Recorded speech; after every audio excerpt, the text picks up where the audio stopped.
check. Okay, so I think I actually have this going now. So I guess I can talk again.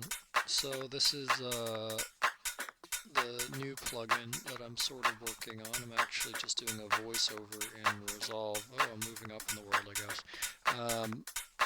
So I got the LM100, which is the Dolby Loudness Meter from the turn of the millennium, which is like 20 years ago now. My gosh, time flies. It's a good thing and a bad thing, I guess. We'll see how it goes. This particular plugin, though, is just a display. You can reset it, and it will reset, sort of how you press the what is it, reset button? Yeah, the reset button on the LM100, and it will reset the program. So the way the LM100 runs is that it's like it just keeps playing for the overall sort of loudness, like dBUs.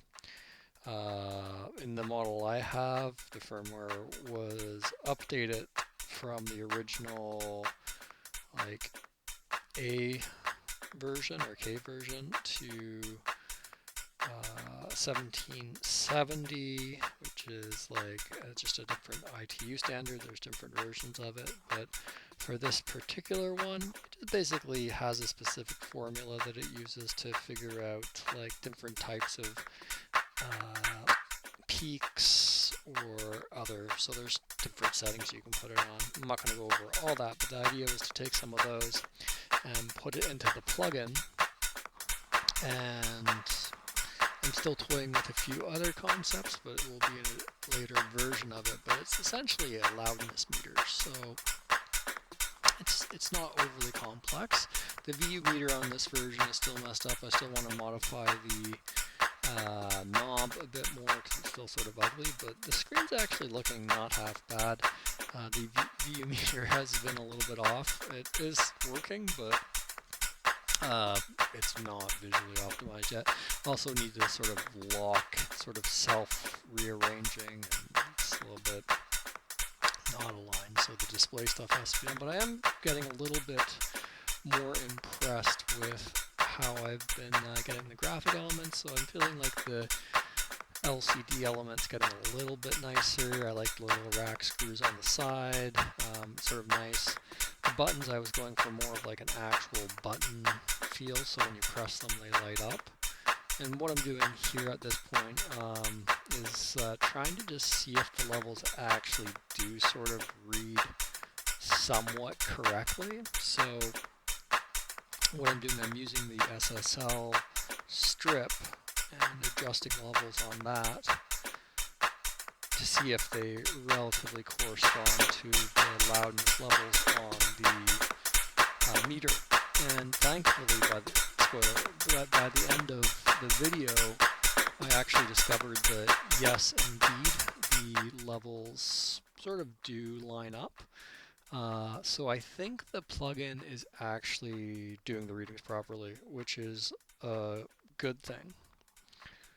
Now, what I'm not so sure about,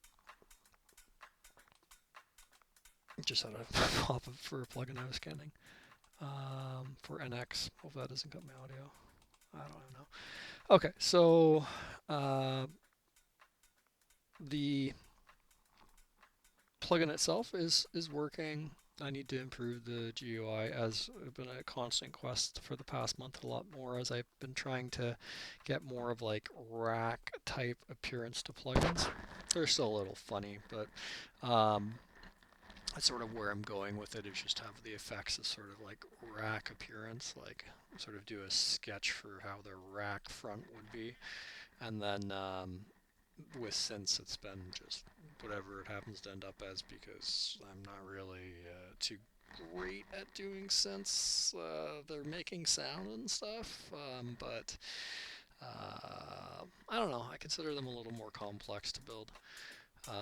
And I haven't been intentionally building much effects into them. I've been like sort of putting sort of filters and maybe some minimal effects, but the way I see it is the synth should be sort of basic, and then you should be able to add the rack modules, like the effects, to that, and it just sort of makes sense to me that way. unless there's a specific function. So that's sort of where I'm at with this. But back to the loudness meter, there's really not much to it. So it uses a couple different standards. You can press the mode button to switch between the I think it's like short and long and standard. And that's basically the mode. The idea was to do the next version, maybe integrate some different integrated measurements, maybe enhance the type of display. So we have the digital readout, the VU meter, which is sort of emo, and then I don't know, maybe I can find some others. The other thing was the dialogue intelligence. So this is the last thing I'll add to this, is that there'll be actually, it's like, I think it might be out of patent, but they're still maybe licensing it. I don't know. So I had contacted them about getting the code for that.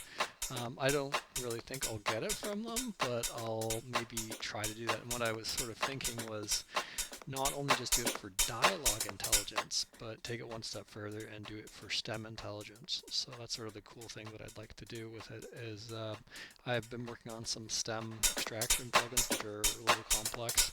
But if I get them working, I think I have a good chance of doing the STEM intelligence monitoring. That's it. That's all, folks. That's all, folks.